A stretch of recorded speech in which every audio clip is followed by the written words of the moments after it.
À ce que c'est que monter une entreprise, c'est tout simplement une aventure humaine.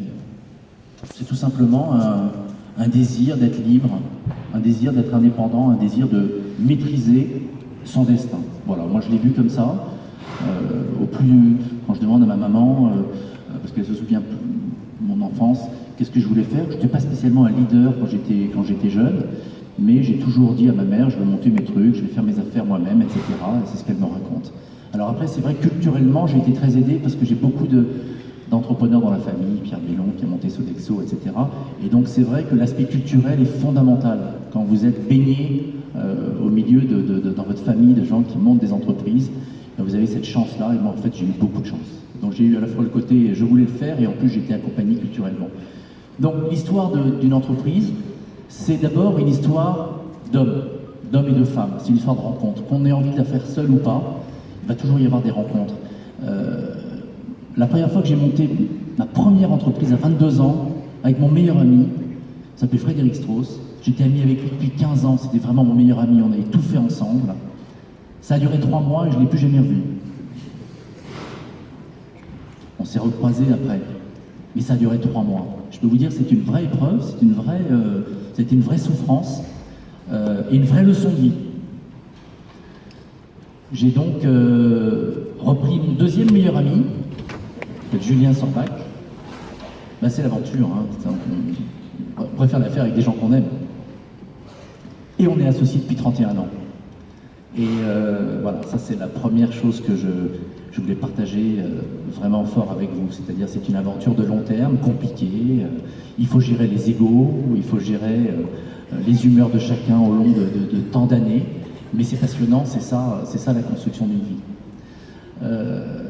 Les hommes et les femmes que vous allez embaucher, c'est eux qui vont vous aider finalement à changer ce monde. Je crois que c'est le thème. Alors, vous allez voir que moi, finalement, je suis sur changer le monde. Ça passe d'abord par s'y intégrer, le penser, pas avoir l'arrogance tout de suite de vouloir le changer, et petit à petit, au long du cheminement, peut-être y apporter quelque chose. En tout cas, peut-être pas au monde, mais dans le secteur que vous avez choisi, dans le métier que vous avez choisi.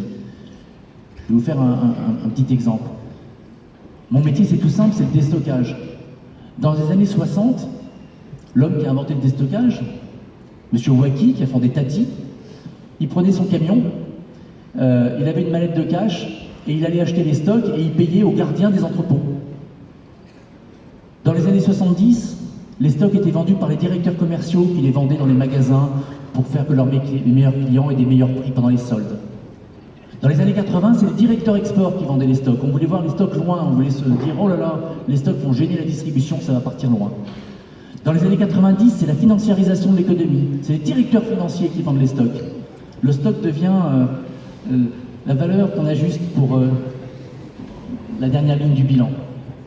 Dans les années 2000, ce sont les patrons des marques qui vendent les stocks. Vous avez vu cette évolution en 40 ans ? Dans les années 2010, les stocks sont une valeur stratégique pour la boîte. Elles s'intègrent complètement dans l'acquisition de nouveaux clients, dans leur distribution. Dans les années, maintenant 2020, les informations qu'on retirera de la vente des stocks rejailliront par le data sur qui sont vos clients, qu'est-ce qu'ils aiment, qu'est-ce qu'on va produire plus tard. C'est 60 ans d'évolution d'un métier. Donc quand on dit changer le monde, d'abord ça prend du temps, ça prend de l'écoute, ça prend de regarder, de s'intégrer, de le comprendre et de l'accompagner. Moi je pense que finalement, vente privée, c'est pas une start-up, ça n'a jamais été une start-up. La start-up c'était un truc de copain en 1985. C'est juste une mutation. On est dans un monde qui est en train de muter fortement. Et ce que je retiens, moi, de cette révolution digitale qui a que 15 ans, une chose, c'est que le client, même s'il a toujours été au centre des préoccupations, désormais, il est devenu le roi. C'est le deuxième conseil que je donnerais aux entrepreneurs qui se lancent. Le client est devenu le roi. Aujourd'hui, il est informé, il est éduqué. Quand il ne sait pas, il s'éduque tout seul. Il va tout savoir sur Wikipédia, sur Google, il se renseigne. Il a son encyclopédie dans la poche. Il a la compétition dans la poche, il compare.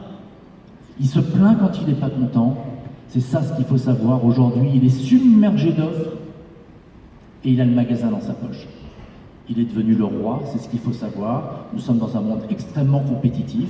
Et dans ce monde compétitif, extrêmement concurrentiel, ne sortiront que les offres qui apportent un véritable service ou des produits qui, au-delà du service, au-delà de la qualité des produits, font rêver. Et c'est toute la partie, finalement, émotionnelle des produits. On croit qu'on vit dans un monde désincarné. On s'aperçoit que dans la musique, par exemple, il y a quelques années, on disait « Oh ben, c'est fini, le digital a tué la musique, ça va être très très compliqué, maintenant il y a le téléchargement, c'est gratuit, etc. » Monde désincarné. En fait, aujourd'hui, les musiciens, pour gagner leur vie, ils doivent remonter sur scène. Ils doivent aller chanter. C'est pour ça qu'il y a tant d'engouement sur les salles. Les gens, le digital est fantastique, apporte plein de services, mais en fait, les gens ont besoin de cette relation incarnée avec l'autre. Et donc aujourd'hui, il y a de plus en plus de concerts, il y a de plus en plus de gens qui vont chanter pour le public. Et c'est ça ce qui se passe. Alors, changer le monde, c'est aussi changer petit à petit près de soi. Moi j'aime beaucoup Pierre Rabhi aujourd'hui, que vous connaissez peut-être, qui est un pape de l'agriculture biodynamique, et sa petite fable du colibri. Vous savez, c'est le grand incendie dans la forêt, et tous les animaux apportent de l'eau pour éteindre l'incendie. Et il y a un petit colibri qui fait des allers-retours avec une petite goutte, et puis à un moment donné, il y a l'éléphant qui lui demande « Mais qu'est-ce que tu fais quoi? Qu'est-ce que tu fais toi? Tu sers à rien. » Et il lui répond « Chacun fait sa part. » Donc changer le monde, c'est quand même petit à petit, c'est pas avoir des idées révolutionnaires toujours, il y en a qui les ont et tant mieux, c'est fantastique. Mais changer le monde, c'est chacun fait sa part. Et quand vous créez un emploi, bah finalement vous changez la vie de la personne qui vient travailler chez vous. Vous en créez 10, etc. Vous faites vivre des familles. Et c'est ça, changer le monde, petit à petit. Ça se fait chacun. C'est pas la peine de... Moi, ce que je vois toujours, c'est que c'est très beau d'avoir des grandes ambitions, mais il faut les construire petit à petit avec un cheminement. Et donc, finalement, je vous raconte cette histoire de vente privée, mais elle a pris 31 ans à s'installer. Donc, je suis en train de vous parler du long terme. Et je suis en train de vous parler de quoi? Donc, finalement, tout à l'heure, je vous ai dit, c'est le commencement pour moi. J'ai toujours l'impression que demain, c'est le début de l'aventure qui continue. J'ai toujours l'impression de ça. Et aujourd'hui, et c'est la BPI qui nous reçoit, et donc il y a le côté financier dans le financement des startups. Je dis juste, attention dans cette aventure, dans cette association, ne perdez pas la liberté qui a fait que vous êtes un entrepreneur. Et donc, attention quand vous faites rentrer les associés, sachez pourquoi, même si tout le monde veut que les entreprises réussissent, sachez pourquoi ils sont là, les chemins sont différents, les désirs sont différents, les objectifs ne sont pas toujours les mêmes, ce qui veut dire ne vous aliénez pas dans vos entreprises, ne vous aliénez pas en allant chercher, merci tu viens à ma rescousse, en allant chercher des fonds, d'ailleurs tu arrives pour les fonds, super, il est là. Il faut qu'on hack le truc, parce que tu vois, ça fait 24 heures que toutes les 9 minutes les gens changent. Oui, c'est vrai, il faut que je m'en aille. Peut-être, Donc, ne vous aliénez pas, le truc, ça votre liberté, les mariages d'argent, parfois ça marche, les mariages de passion c'est mieux, ça fait durer le désir plus longtemps. Ils savent derrière que Jacques-Antoine ne peut pas tenir 9 minutes quand il parle. Donc ça va casser le truc. On est avec Jacques-Antoine depuis des années à faire des choses ensemble et on est vraiment tous les deux sur ce maître mot du désir. C'est-à-dire qu'à chaque fois, on a trouvé des choses, on a financé des machins. Je sais pas si ça changeait le monde, mais au moins on avait vraiment le désir de le faire et de faire des choses qui étaient différentes. Et ce mot te correspond tellement bien que je ne sais pas comment tu arrives à avoir un jugement sur toi-même aussi précis et aussi fort.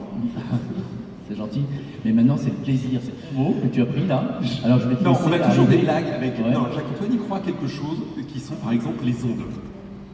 Alors ça nous donne quelque chose de fantastique, c'est-à-dire qu'on va arriver dans un restaurant ensemble et il va dire non, là il y a un problème. Tu connais ce resto? T'as mal mangé? Non, non, il y a un problème. C'est un problème d'ondes. Les ondes ne sont pas bonnes. Mais vraiment, qu'est-ce qu'on va faire si les ondes ne sont pas bonnes? Eh bien, on va changer, non pas le monde, mais le restaurant à 13h05, dans le 8e arrondissement, tous les restaurants sont pleins, et on va changer, voilà. Et à un moment, il va trouver à un endroit les bonnes ondes, le désir, et se dire qu'à cet endroit-là, c'est bon. C'est vrai que t'as dit. Mais de la part d'un garçon qui nous inonde d'ondes, que tu crois pas aux ondes, c'est surprenant.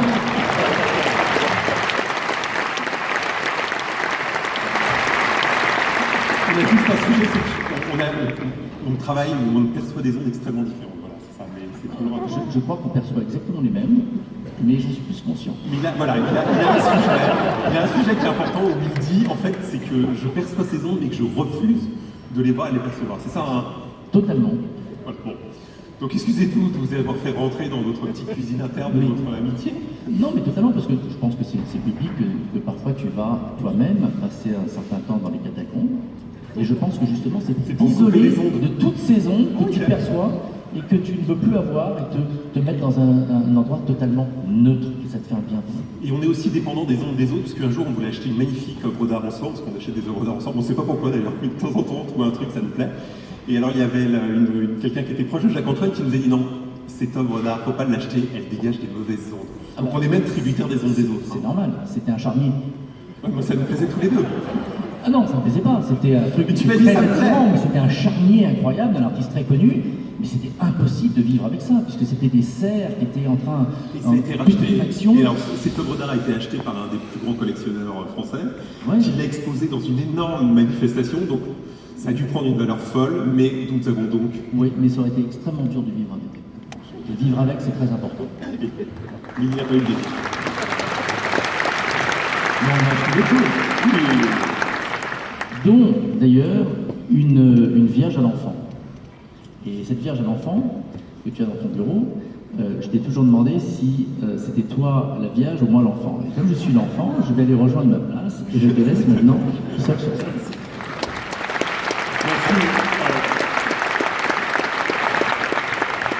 Écoutez, moi, je suis ravi d'être avec vous. C'est toujours un plaisir de vous voir et de discuter avec vous de l'évolution du monde, de comment le monde peut bouger et changer. Je crois que l'entrepreneur ou le chef d'entreprise ou celui qui invente ou le créateur est celui qui est capable de faire changer le monde aujourd'hui. C'est la personne qui imagine le monde de demain, qui est capable de le voir, qui est capable de l'envisager et sur ces bases est capable de créer une activité qui va changer nos vies au quotidien. Alors d'autres appellent ça l'ubérisation. Moi j'appelle ça les choses, enfin vous pouvez mettre des mots dessus, mais j'appelle ça l'évolution naturelle, notre évolution naturelle. Et ce que j'aime beaucoup depuis maintenant 15 ans ou 20 ans, c'est que la manière dont vous êtes à même d'imaginer le monde, de le penser, révolutionne le monde dans lequel nous vivons et le fait changer. Mais au-delà de ça, il y a quelque chose dont j'aimerais vous parler aujourd'hui, c'est que à faire cela, je ne sais pas si j'ai réussi à changer le monde un jour, et si même pour un millième d'un millième, j'ai réussi à faire quelque chose dans ce sens, j'en suis ravi, mais à faire ça, il y a quelque chose de plus important que tout, c'est être capable d'y prendre du plaisir. Les gens disent souvent, tu souris tout le temps. Je trouve ça plaisant, mais parce que je prends un plaisir chaque jour à essayer d'inventer, de faire des choses qui sont à même de faire bouger le monde dans lequel vous êtes. Quand certains d'entre vous vous approchez de nous, tout à l'heure on était avec Jacques-Antoine, mais plein de gens de nous voir, c'était très sympa. Parfois certains d'entre vous avaient l'air très graves, mais je vous promets, soyez optimistes. Voyez à quel point vous êtes dans un monde fantastique, dans un monde dans lequel prendre du plaisir change tout. Et prendre du plaisir, c'est aussi être optimiste. Être optimiste, ça veut dire quoi? C'est arrêter de penser que il est impossible de faire quoi que ce soit. Vous vivez une époque formidable dans laquelle vous avez la capacité de changer le monde, quels que soient vos moyens financiers, qui que vous soyez, quelle que soit votre origine, d'où vous venez. L'idée, c'est quoi? C'est de se dire, si vous avez une bonne idée et que vous arrivez à la mettre en œuvre, vous n'avez besoin de rien d'autre. Vous avez tout l'écosystème autour de vous qui amène de faire avancer les choses et de faire bouger les choses. On est ici chez BPI, ça fait partie de ceux qui vont vous accompagner pour changer le monde. Mais c'est vous qui allez changer le monde et c'est vous qui êtes à même de changer le monde si vous en avez envie. Mais dans ce changement du monde, le plaisir est quelque chose d'extrêmement important. Si vous êtes à même de prendre du plaisir dans ces changements, si vous êtes à même de prendre du plaisir dans les choses que vous souhaitez faire et que vous faites, alors vous arriverez à faire des choses. Si vous arrivez à vous extraire du quotidien, si vous arrivez à vous extraire de ce qui est juste devant vous, alors vous arriverez à faire quelque chose. Donc, ces deux maîtres mots, ou ces maîtres mots importants pour moi, c'est être capable d'être optimiste et de prendre du plaisir dans cet optimisme. Je suis chaque jour ravi de voir à quel point vous êtes à même d'être innovant, chaque jour ravi de voir à quel point vous êtes capable d'inventer des choses qui sont des choses différentes et qui sont capables de faire bouger les éléments. Tout à l'heure, dans les questions, on avait un certain nombre de panels et des questions. Une des questions qui m'a marqué, c'était toujours des questions extrêmement centrées sur la partie financière. La partie financière, c'est quelque chose d'annexe. Et une des questions et une des réponses qu'on avait pu faire, qui était de dire, mais super, vous nous dites, évitez de trop nous diluer pour rester dans nos entreprises, c'est bien, mais vous comprenez, parfois je peux avoir des concurrents à côté de moi qui peuvent être plus riches, et dans ce cas-là, ça va m'empêcher d'avancer si je ne me lève pas des fonds à ce moment-là. C'est tout l'inverse que l'on pense. On pense que plus vous serez important dans vos entreprises et plus vous aurez le contrôle de vos entreprises, plus vous serez à même de les faire évoluer et de faire changer